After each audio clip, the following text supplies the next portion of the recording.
This is what I'll be looking for at yard sales. Hi there, I'm Golden Ross, and today we'll be taking a look at what items I plan on focusing on when yard selling.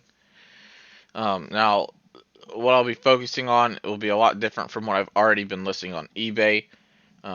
Right now, I am kind of testing some things on eBay to see what I should be focusing on. So what I will be and what I should be are going to be two completely different things. Um, Basically, from what I've learned, is anything nerdy definitely sells, which I've already known this. That's not anything new. Um, but when it comes down to anything that's not a collectible or it's not nerdy, like these books here,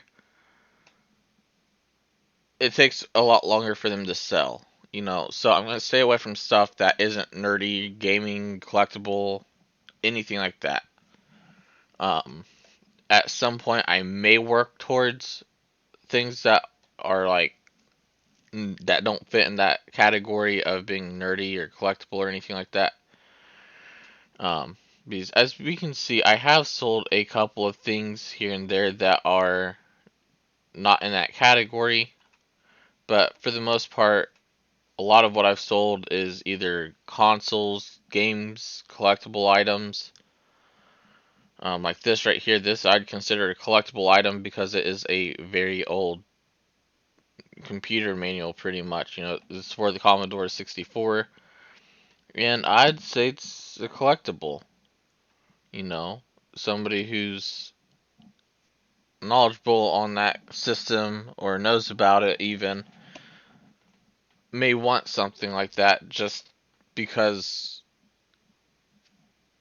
it was part of their childhood, I guess, or it's just part of their life at some point.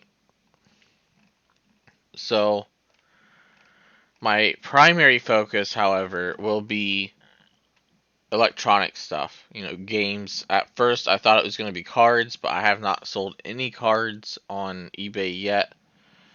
At least I don't remember selling any cards. I don't see any. Nope, no cards yet. So that was going to be my primary focus. I know cards pretty well, at least Pokemon cards. Um, I don't know. I thought cards would be something that would be easy to buy and resell, but they're actually not. However, I have learned that electronics and games are selling for not a lot, but pretty quickly. Like this box. This was just the box to a Game Boy. Um, that sold, so I can even look for just boxes too. Anything that deals with electronics. So you got an original Xbox controller here as well. Um, Bunch of gaming stuff right here, and it just kind of keeps on going. And then I sold my Pokedex too. So anything nerdy, really, or collectible. Now, you're probably wondering what else I'll be looking for, because that's not going to be the only thing I look for. I'm going to be looking for other stuff that I don't know much about. Sorry, guys. I'm going to look for stuff that I don't know much about and kind of research it, I guess. You know, like if it's something I know absolutely nothing about, then I'll buy it to research it. If it's at a good price, I guess I should put that in there too. Um, if it doesn't sell, then it doesn't sell. If I see that for some reason things do tend to sell, but the one I picked up doesn't, then I'll continue to look for that item. Glassware is a really good example of that. I don't know a whole lot about glassware, but I do plan on getting into it. Um, but yeah, that's pretty much the gist of this video. Once I actually get into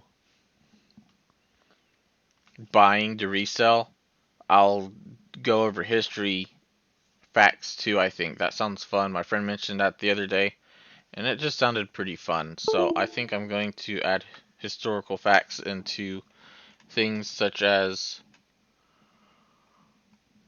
like this Pokedex here, A small historical fact could be that, it's the original Pokedex, and I don't know. That one's a bad one. I actually don't know a whole lot of history on that, but um, I don't know a whole lot of history on a lot of this stuff, unfortunately. But you get the idea, I think. I'd have to do a little bit of research, find some historical facts about it, and then go from there. Like the Commodore would be a good one to do a historical fact on. So I'm still figuring things out, but thankfully I'm figuring things out before I go and start recording myself doing this. Anyways, guys, that's all for now. So thanks for watching, and I hope you have a great rest of your day.